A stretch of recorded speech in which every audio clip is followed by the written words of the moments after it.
Olá, queridos, graças a Deus. A paz a todos, que Deus abençoe no nome do Senhor e Salvador Jesus. Esse amigo que vos fala, pastor Renivaldo, estou passando onde quero trazer aqui uma mensagem ao seu coração. Você que nos acompanha pela plataforma do YouTube, você que nos acompanha também no Facebook, que Deus ele venha te abençoá-lo de maneira soberana no nome do Senhor Jesus. Eu tenho aqui uma palavra da parte de Deus, uma mensagem da parte de Deus. Gostaria muito que você ouvisse, eu tenho certeza que aonde você estiver, você que vai ver essa mensagem, Deus ele vai falar com você no nome do Senhor Jesus. Tá bom, queridos? Aqui no livro de Efésios, capítulo 4, versículo 17, aonde diz o título da mensagem: a santidade cristã oposta à dissolução. A dissolução quer dizer quebra de aliança, né? Então a santidade, ela é o contrário da quebra de aliança, do rompimento de uma aliança. A santidade anda num caminho e a quebra de aliança, né, ou a dissolução, ela trilha em outros caminhos. Então veja o que diz a mensagem a seguir no versículo 17, assim está escrito: isto, portanto, digo, e no Senhor testifico, que não mais andeis como também andam os gentios, na vaidade dos seus próprios pensamentos. Veja que diz a palavra de Deus, né? Uma afirmação do apóstolo Paulo: isto digo e no Senhor testifico, não andeis como andam os gentios. Ou seja, essa recomendação para mim e para você que estamos na presença de Deus, não devemos jamais, estando na presença de Deus, andar da maneira como os gentios andam. Quem são os gentios? São aqueles que estão lá fora, aqueles que andam de maneira errada, aqueles que andam como quer, como acham, como pensam que deve. Embora muitas são as pessoas que, mesmo estando na presença de Deus, elas andam pior do que quando estavam no mundo. Mas a Bíblia nos recomenda que, estando na presença de Deus, devemos andar de maneira diferente.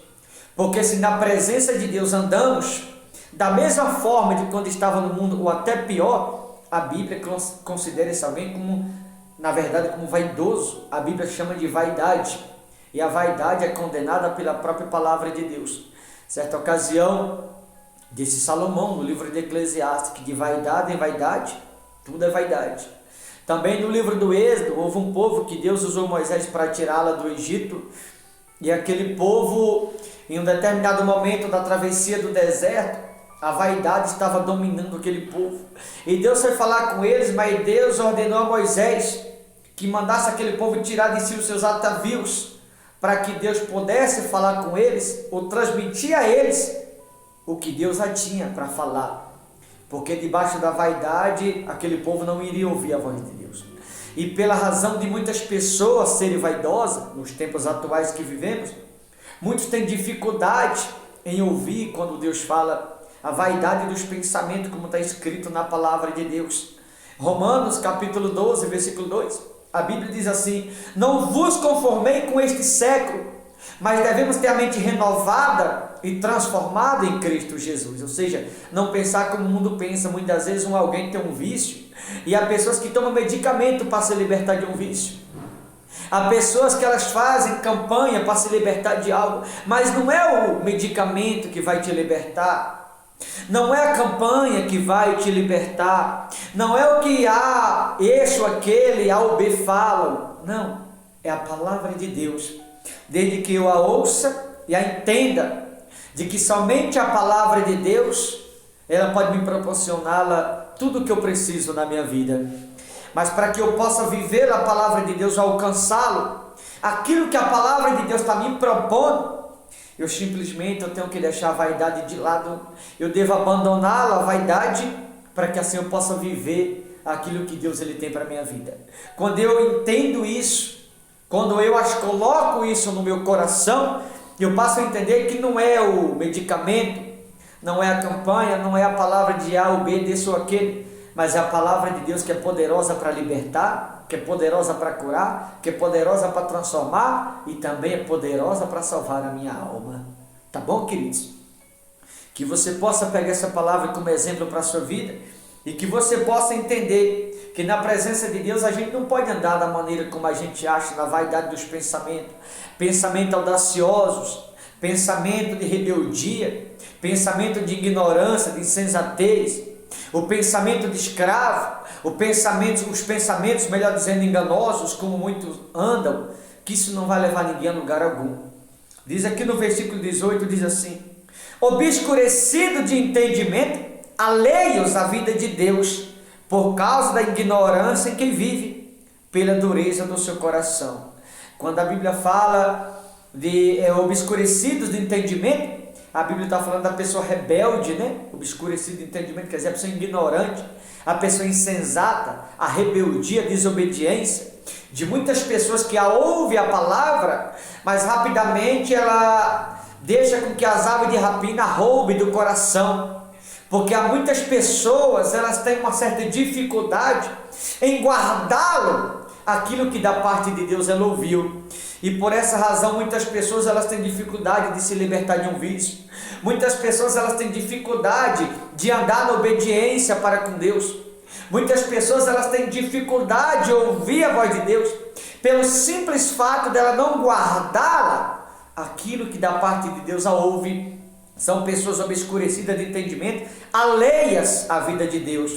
Quando fala alheias à vida de Deus, está falando da pessoa ignorante, da pessoa desobediente.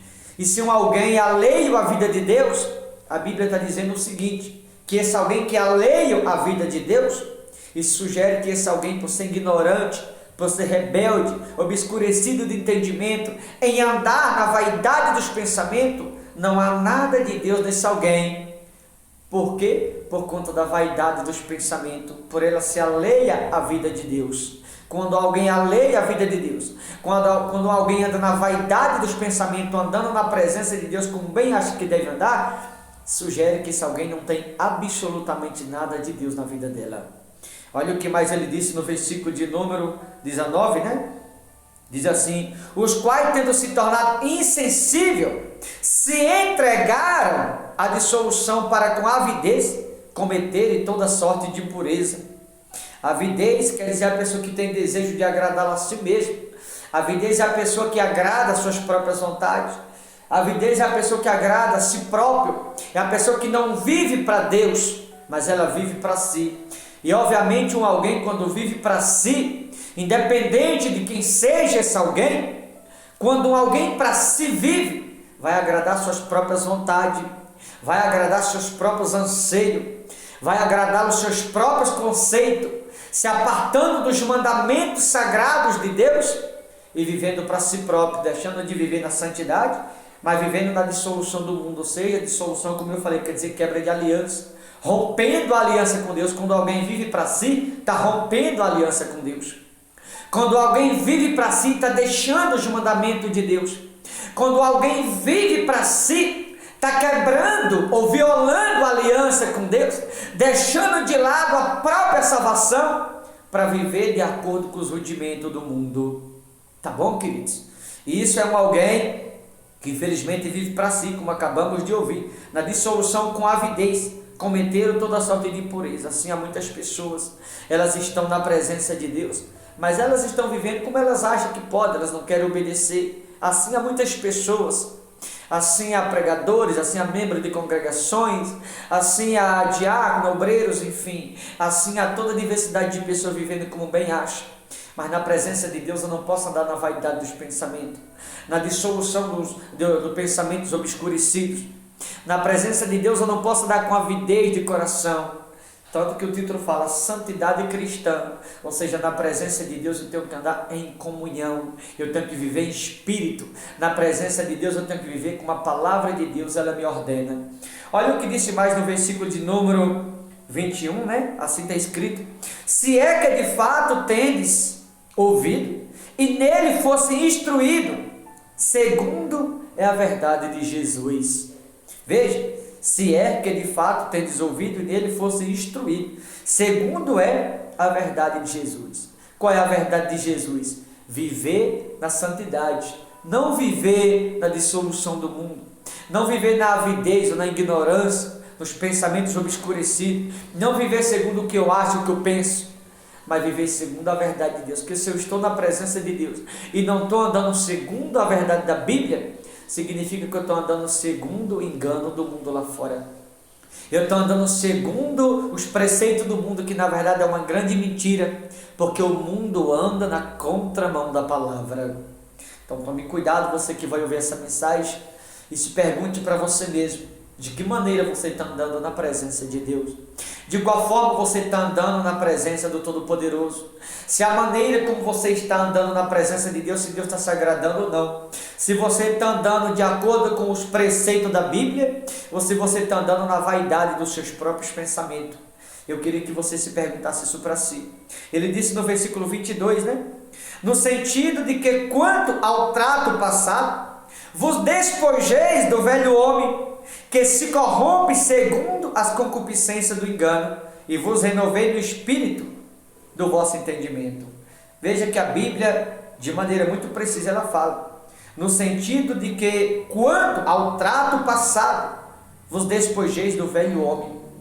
Quando a Bíblia fala quanto ao trato passado, ela está falando de quando nós nos colocamos à disposição, ou nós aceitamos fazer uma aliança com Deus, se comprometendo a abandoná-lo, os anseios da velha criatura. Quando fala do trato passado, está falando do comprometimento que houve da minha e da sua parte para com Deus, no batismo nas águas, renunciando totalmente o mundo, para viver totalmente para o Todo-Poderoso, como disse o apóstolo Paulo, né? Até mais cedo eu falei sobre este assunto, que é como se ele para o mundo tivesse crucificado, e como se o mundo para ele tivesse crucificado também, ou seja, ele está dizendo, eu sou totalmente de Cristo. Aqui também foi escrito pelo apóstolo Paulo, porque alguém, quando é nova criatura, ela se torna totalmente de Jesus. Mas quando alguém é velha criatura, como diz aqui, né? Quando eu passo a não cumprir o trato que com Deus eu fiz, ou quando eu passo a quebrá-la, ou violar esta aliança, esse preceito que eu recebi de Deus, eu volto a viver as coisas da velha criatura na minha vida. Mas se você que vai ver essa mensagem, aceitamos a fazer, né, esta aliança com Deus, esse acordo com Deus, ou nos comprometemos a morrer para a velha criatura e vivermos a nova criatura, significa que não pode ter nada da velha criatura em mim, como diz aqui, né, no versículo 22, no sentido de que quanto ao trato passado, os despojeis do velho homem, que se corrompe segundo as concupiscências do engano. Ou seja, se eu vivo segundo a velha criatura ainda, eu estou vivendo segundo o engano do mundo. Mas se eu vivo segundo a nova criatura, eu estou vivendo segundo a verdade de Cristo. Eu pergunto para você, que tipo de criatura você é? Você está vivendo segundo a verdade de Cristo ou segundo o mundo? Porque muitas pessoas estão na presença de Deus, mas estão vivendo segundo os preceitos do mundo. Está vivendo segundo aquilo que acha que é certo, que deve viver. Vai onde quer, fala o que quer, age como quer, pensa da maneira que quer. Mas eu e você devemos agir ao contrário do que o mundo age, ver diferente do que o mundo vê e pensar diferente do que o mundo pensa. Porque somos nova criatura em Cristo Jesus. E quem está em Cristo vive em novidade de vida. Eu não sei se você consegue entender isso, é o que diz a Bíblia. Porque se eu ando segundo o velho homem e não me revesti ainda da nova criatura, eu estou vivendo segundo o engano do mundo. Muitas pessoas estão na presença de Deus e bebem até hoje. Estão andando segundo o engano do mundo. Muitas pessoas estão na presença de Deus e estão vivendo de conformidade com os preceitos do mundo. Ela está vivendo segundo o engano do mundo. Ou seja, a vida dessa pessoa, na verdade, está sendo uma grande mentira. Ela está vivendo de maneira enganosa na presença de Deus, enganando a si mesma, achando que está salva e está perdendo a salvação, porque ela ainda não se revestiu do novo homem, mas ela está vivendo segundo os preceitos da velha criatura ainda. Olha o que diz no versículo 23, para finalizar. E vos renovais no espírito, no vosso entendimento. Eu devo me renovar em espírito, recebendo através do próprio Espírito Santo o entendimento de Cristo na minha vida. E vos revistais do novo homem, criado segundo Deus. Veja que o novo homem está falando da nova criatura, é criado segundo Deus, em justiça, retidão, procedente da verdade. Ou seja, o novo homem criado em Cristo, está falando da velha criatura, procede da verdade. Mas o velho homem, segundo o mundo, anda segundo a mentira, segundo o engano do mundo. Ou seja, a velha criatura anda segundo o mundo, segundo a mentira, ou segundo o engano qual o mundo é. Mas a nova criatura é criada segundo Cristo. E se é criado segundo Cristo, a nova criatura, também essa nova criatura, ela anda na verdade com Cristo Jesus. Tá bom, queridos? Entenda a mensagem. E vos revistais do novo homem, criado segundo Deus, né? O novo homem é segundo Cristo, em justiça e retidão, procedendo da verdade, ou seja, a nova criatura procede da verdade. A velha criatura, ela procede do mundo. A nova criatura, nela não pode haver vaidade de pensamento. A nova criatura, ela não pode ter pensamentos obscurecidos. Na nova criatura, ela não pode ter pensamentos alheios, pensar conforme o mundo pensa. A nova criatura, ela não pode viver na avidez do coração. A nova criatura, ela tem que viver segundo a verdade de Cristo. A nova criatura é segundo a verdade de Cristo. A velha criatura é segundo a vaidade, segundo o engano, segundo a mentira do mundo. Tá bom, queridos? Que você venha refletir nisso. Eu quero orar por você agora. Pai querido e Deus eterno, Senhor, neste momento eu venho te apresentar esta pessoa que me acompanha do outro lado. Esta pessoa que me ouve, talvez ela vive na obscuridade dos pensamentos. Talvez ela vive, meu Deus, na vida alheia do mundo, Senhor. Esta pessoa que me ouve, talvez ela ainda vive e anda como ela acha que deve andar. Mas na presença do Senhor temos que andar segundo o novo homem. Temos que nos revestir do novo homem. Andar segundo a verdade do Senhor. E não segundo a velha criatura. Segundo o mundo, segundo a mentira que é o mundo. Meu Deus, ensina essa pessoa a renunciar. Ensina esta pessoa a te agradar, a te servir. Ensina esta pessoa a dizer não para si mesmo, mas dizer sim para o Senhor, para que ela seja procedente da nova criatura, procedente do novo homem revestido no Senhor, para que ela seja procedente da verdade, porque aqueles que estão no Senhor são nova criatura, vivem novidade de vida e procedem da verdade por estar em Ti, meu Pai. Senhor, ensina esta pessoa a te agradar, ensina ela a te servir com as altitudes, ensina ela a dizer não para si mesmo, mas dizer sim para o Senhor a partir de hoje. Que ela seja nova criatura em Ti, ó Pai, e que a partir de hoje os desejos, os desígnios do coração desta pessoa que seja atendido, que o Senhor possa abençoá-la, que ela não viva na obscuridade dos pensamentos, que ela não viva no engano do pensamento, que ela não viva na vaidade do pensamento, mas que ela viva segundo a nova criatura, pensando de maneira diferente, agindo de maneira diferente, que ela pense segundo a nova criatura, vivendo para o Senhor, para que assim também o Senhor possa viver e fazer morada nela. Isso é hora eu te peço e já te agradeço, no nome de Jesus. Amém. Queridos, eu ficando por aqui. Deus abençoe. Forte abraço, no nome do Senhor Jesus.